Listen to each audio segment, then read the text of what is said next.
started but finished A Diary of Blood by S.T. Gibson.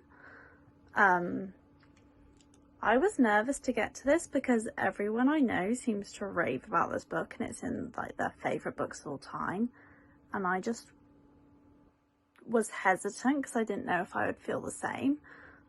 This is the stunning Fairy Loot edition. Like, look at this cover. I haven't got much footage of me actually reading the book because it is a tiny book. I read it quite quick. Unfortunately, I did not love this.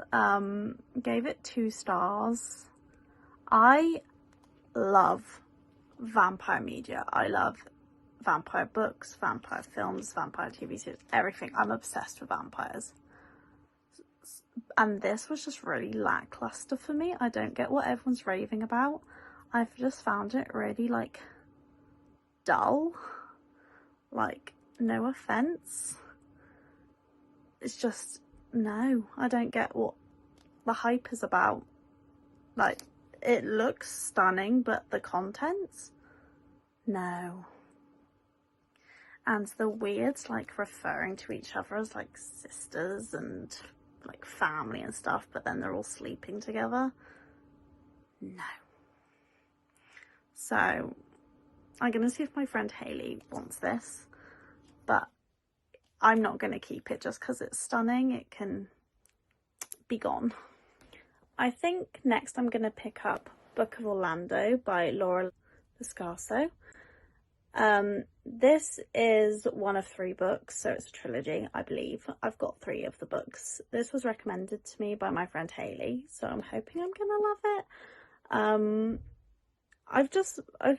This cover gives me the same kind of vibes as Diary of Blood, but hopefully better. Even though I know nothing about this, it could be completely different, but it just gave me those vibes, like dark vampire vibes, even though I don't think this was about vampires, but that's where I've gone.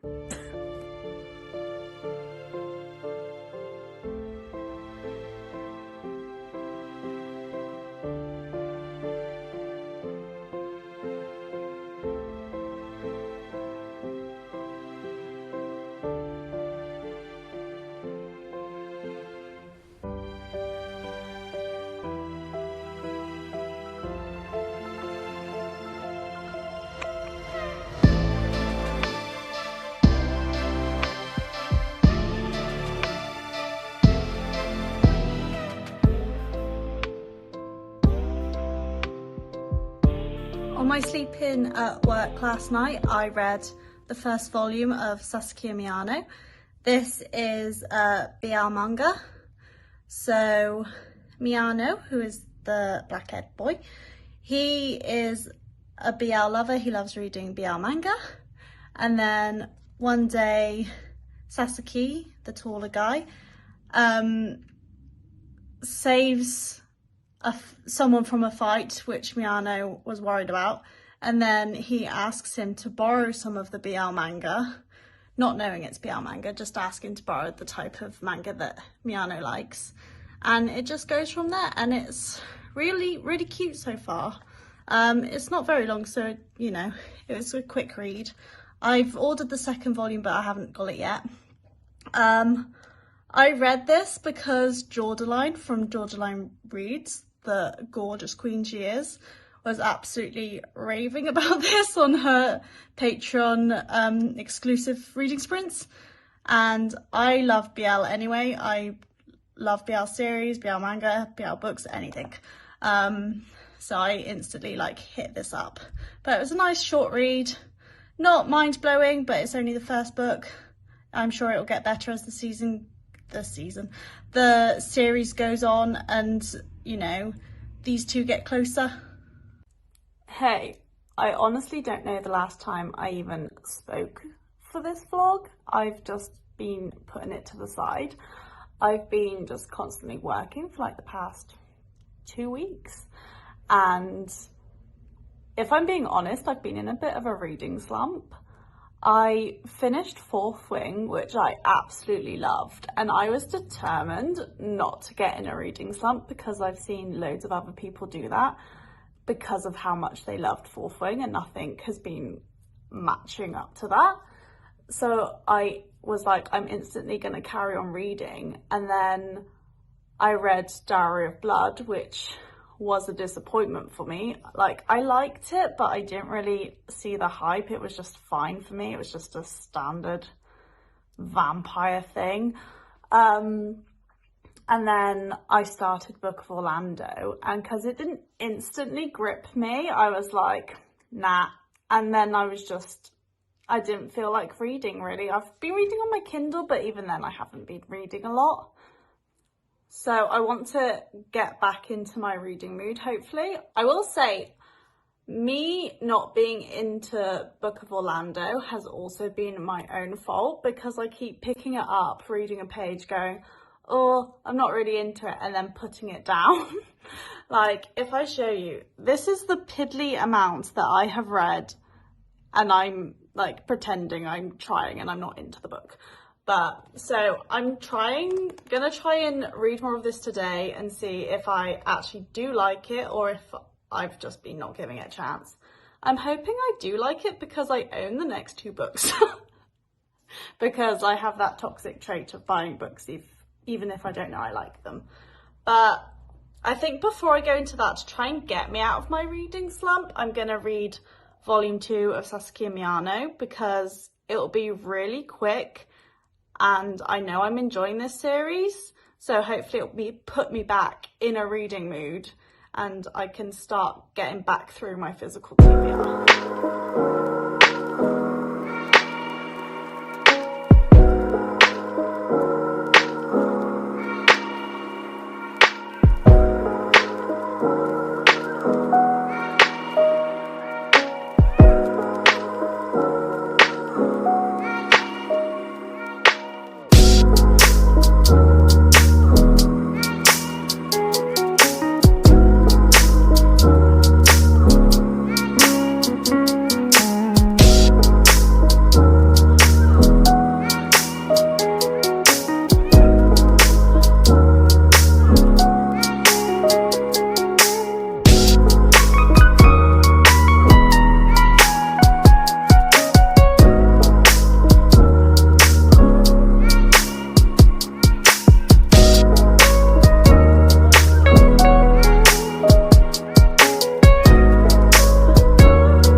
Volume 2 of Saskia Miano to try and force myself to read.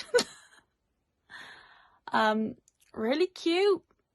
I still feel like it's like setting up the story, like we're still developing everything. But yeah, it was cute. I'm still really enjoying it. Gave it 3 stars, I would say. And I flew through it, which means I was reading well. I figured out I'm not enjoying this because it's written in second tense, in the way that Henry is referring to Orlando. He's going, when I met you, you were this, you were that, you did this, you did that. And I really don't like books that do that. It just fully takes me out of it. So I think to prevent the reading slump getting worse, I'm just going to DNF this, because it's not working for me, to be honest. And I need something that's gonna grip me. I think I've decided I want to read In the Lives of Puppets by TJ Klune next, because I don't really know what it's about. I know there's meant to be like puppets and I think like robots. And I think it's loosely based on Pinocchio, but I just really, like, from the cover and what I've heard, I really think I'm gonna like it, and I want those vibes. I'm also reading a book on my Kindle. I haven't got very far into it yet, but I'm really enjoying it. It's The King's Game by Nicole Sanchez. I had never heard of it before. I got it for free on the Stuff Your Kindle day, because I just went and got as many books as I could. Any book that I thought looked good or sounded good, I downloaded. because it's free. And I think my goal for my Kindle is just going to be go into them all blindly, just gradually go through each one as they come up on my Kindle, and see how that goes. But so far I'm really liking it. There's been like, there was a bus crash at the beginning of the book, and then a girl wakes up, and then everyone's not as injured as she remembers the crash, and she thinks, oh, that's a bit weird. And then a stranger comes onto the bus and says, oh, you can use my boss's phone and you can go to their house for shelter until someone comes to pick you up. And this is like the very beginning of the book. And I don't really know what's going on, but you just know, like, their bus driver has gone off to use the phone.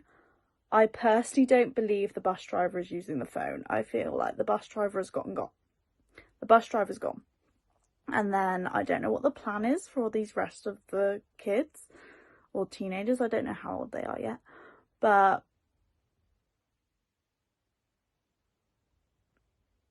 I'm really interested to see how it's going to unfold.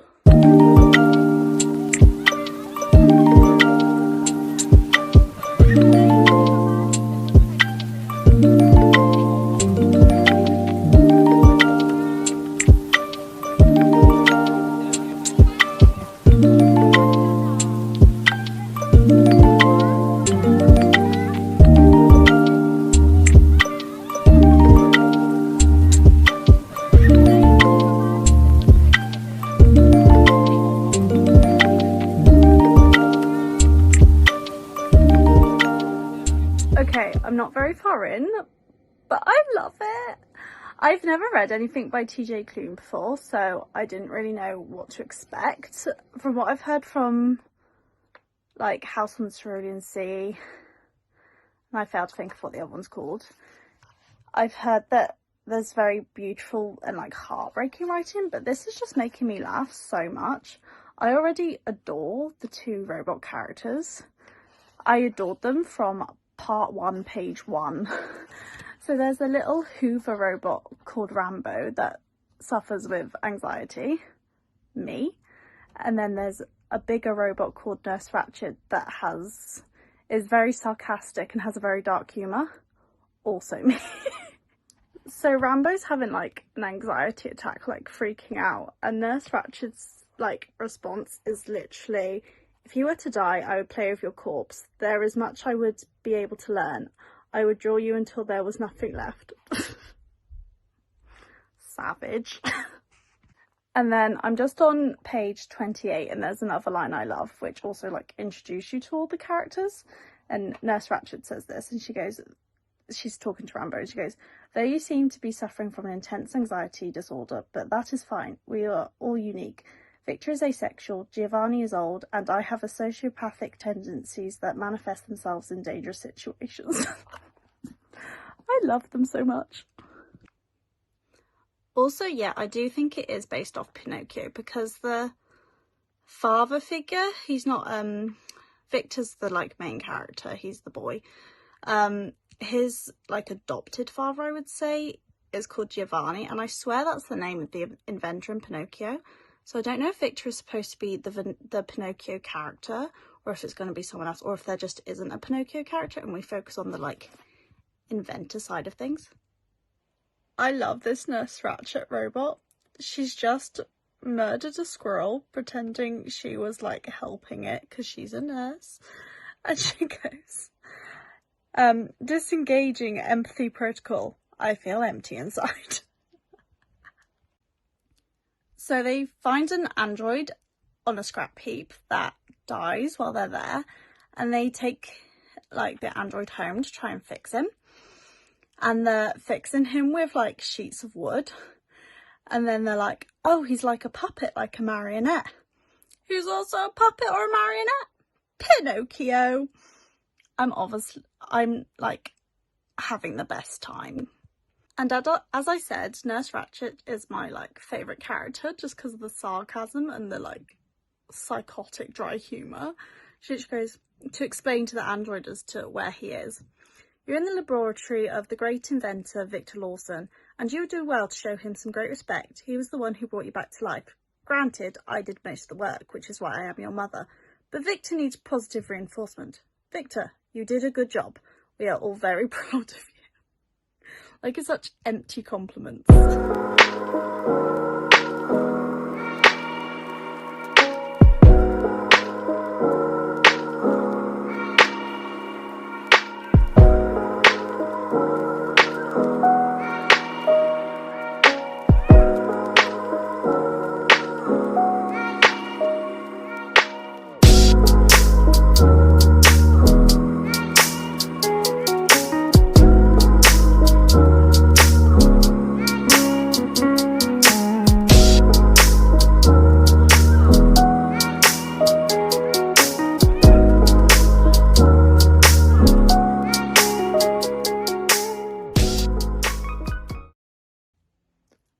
I love that it constantly seems that Nurse Ratched cares, and then she says something that completely diminishes it.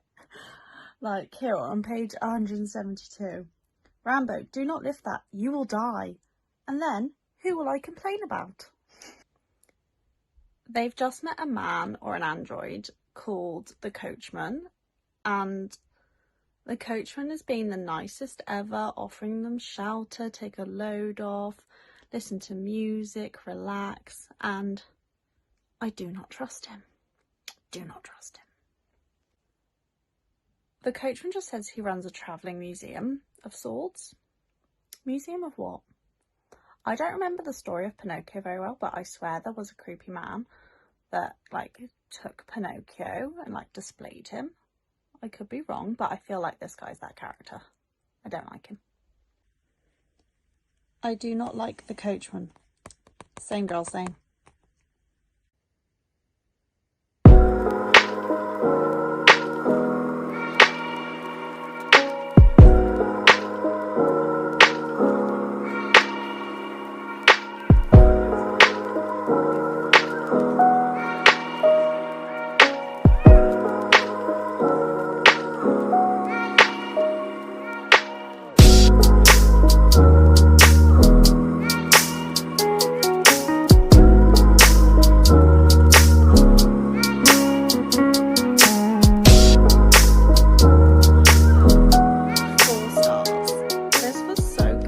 The end kind of lost me a bit. It got a bit meandering, but this was such a fun read. Like, I loved all the characters, and I felt it was really good that there was a lot of representation in this book. Like, Victor's asexual, which doesn't get a lot of representation in books. And then when Nurse Ratched was giving Victor, like, sex information talk, there was non-binary representation, and the blue fairy is referred to as they, them. So I felt that was really good. I felt it was good representation, but I can't really speak on the representation, really, because I'm not asexual or non-binary, so it's not really my place to say whether it's good representation, but I was glad there was representation in it.